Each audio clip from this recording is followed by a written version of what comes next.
जानी बाबू। जब जब फिल्मों में कव्वालियों की बात होगी तो उनका नाम सबसे पहले आएगा।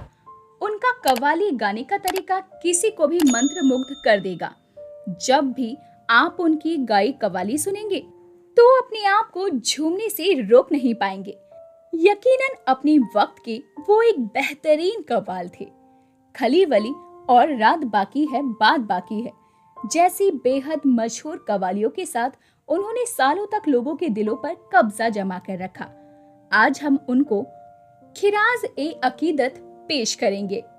इनकी पैदाइश हुई 1 जनवरी सन 1935 हिंगन घाट महाराष्ट्र में। इनका असल नाम जान मोहम्मद जानी बाबू था। बचपन से ही इन्हें गाने का काफी शौक था और अक्सर अपने स्कूल के डेस्क को तबला बनाकर ये बजाते थे और अपने साथियों को गाकर सुनाते थे।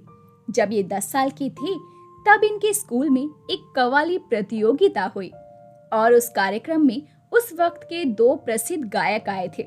उन कार्यक्रम में उनके स्कूल के प्रिंसिपल ने उनसे भी कव्वाली गवाई और उन्होंने इतने करीने से कव्वाली गाई कि सब झूम गए।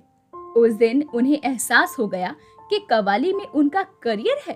फिर उन्होंने उसी तरफ ध्यान दिया। वैसे संगीत विद्याओं का मूल शास्त्रीय संगीत में है और कव्वाली के मामले में भी ऐसा ही है। खास बात यह है कि हर कव्वाली का अपना नेचर होता है, अपना नजरिया होता है।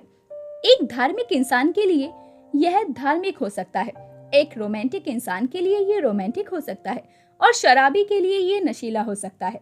यही तो इस शैली की असली खूबसूरती है, इसीलिए ये हर सुनने वाले को अच्छा लगता है। उन्होंने अपने लंबे करियर में काफी कव्वालियां गाई है। रोटी कपड़ा और मकान की कव्वाली महंगाई मार गई आज भी काफी मकबूल है। उन्होंने लता, रफी, आशा और मुकेश जैसे बड़े बड़े कलाकारों के साथ भी गीत गाए। रफी साहब से उनका खासा रिश्ता था। वो जब भी मिलते थे रफी साहब उन्हें गले से लगा लेते थे। रफी साहब उन्हें प्यार से मुन्ना बुलाते थे। जानी बाबू ने अपने एक इंटरव्यू में उन्होंने अपने और रफी साहब का जिक्र किया था।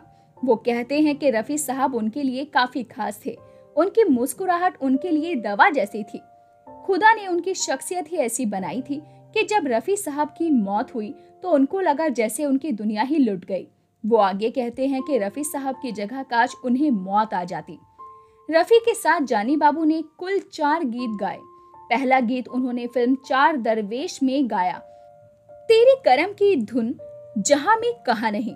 दूसरा गीत 1965 में आई फिल्म सन ऑफ हातिम ताई और गीत के बोल कुछ ऐसे थे, जो इश्क ए हकीकी रखता हो। तीसरा गीत 1977 में आई फिल्म मंदिर मस्जिद में गाया। इस गीत में उनके साथ थे रफी, दिलराज कौर और अनुराधा पोडवाल। हम तुम पर मर मिटेंगे तुमको खबर न होगी।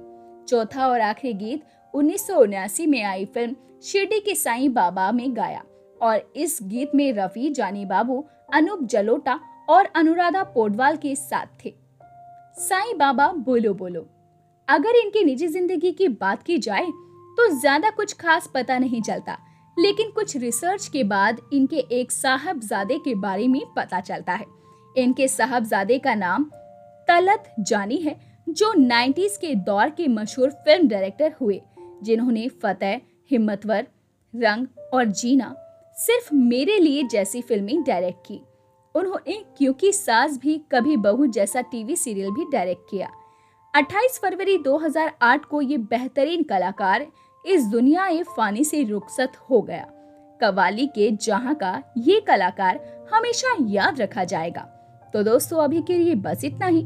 मिलते हैं आपसे अगली वीडियो में, तब तक अपना ध्यान रखिए। Bye bye.